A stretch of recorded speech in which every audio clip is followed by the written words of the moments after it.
Hi, I'm Susan Wilson, Global Data Governance Leader with Informatica.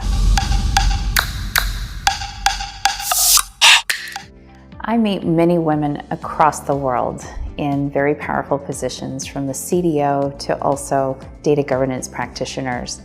And I'm really excited about their role specifically because they're responsible for bringing communities together and building a common language around data.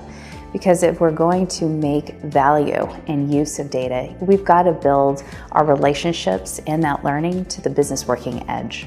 And women, with their great background and skill sets in terms of building communities, having patience, and also using enablement and learning, is really quite powerful. In fact, I'm seeing most of the strongest leaders really emphasizing on their strong skill sets in being able to do this.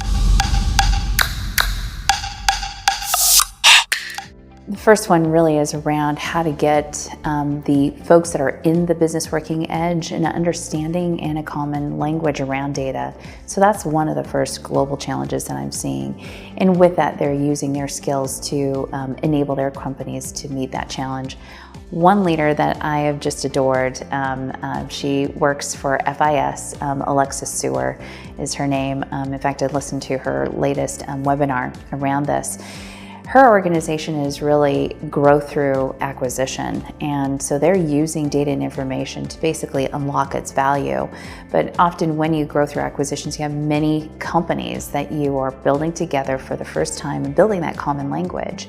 And so she's using her skill sets around building communities and also managing data and building that common language so that they can unlock the potential in the data by being able to do that. So, that's really one of the primary challenges that we're working with. The second one is around ensuring that we're also protecting data, and we're also using it in ways that is ethical, as well as it preserves the value or preserves the protection around our consumers or our customers or our patients. And so again, building that platform of understanding and also understanding that common language with policies is very important. And I think the third thing really is just around getting the right skill sets in the data space. It's not going to be, we're not going to unlock value of data just with technologists. It's going to have to be with our business colleagues. It's going to have to be folks with our process backgrounds, also with data. And so being able to recognize diversity in skill sets and hiring for those right roles in organizations is also one of those other challenges. But again, this is where I also find women leading the charge in this. As Tracy Ring had mentioned on our panel today, she looks for individuals with diverse backgrounds, with rich backgrounds, and they may not have played a role in the particular position that she's hiring for, but she looks for the skill set in the people and that collaboration and that diversity to build her team and really get the most maximum value out of that.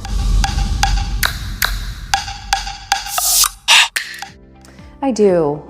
I'm actually seeing a lot more awareness and understanding and a lot more initiatives around how to help women rise to these roles and really, be vocal. There is amazing things that when you get feedback or when you actually draw women's perspectives out.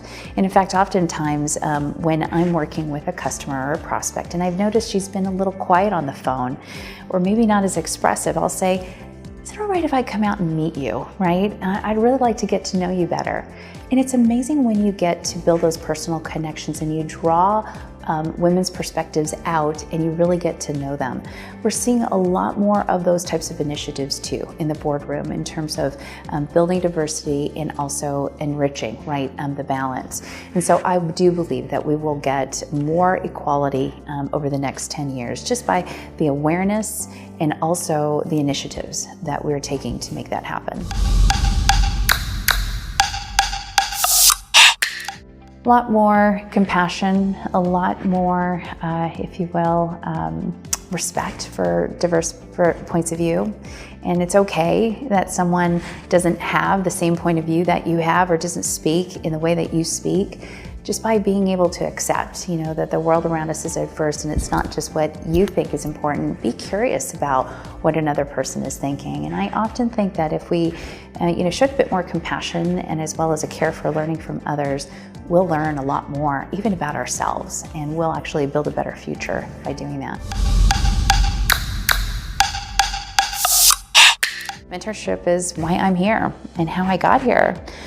If I wasn't surrounded by amazing mentors in my career, I wouldn't be where I am today. Because as a young child, I had confidence issues, and but I was a hard worker, and I was somebody who did dream big, but I didn't know that I could actually achieve those goals.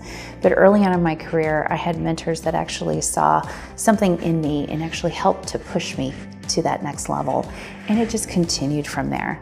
So I really look and advise not only the mentorship that I provide to not only women but also men as well. Seek people out, seek a mentor out that is also not only willing, to tell you what you're doing well at and to tell you where you should be going, but also the things that you're not doing well. I found that oftentimes that was really important for me, is just what were my blind spots, and I needed somebody to tell me, how I could get and overcome those things to get to where I am today.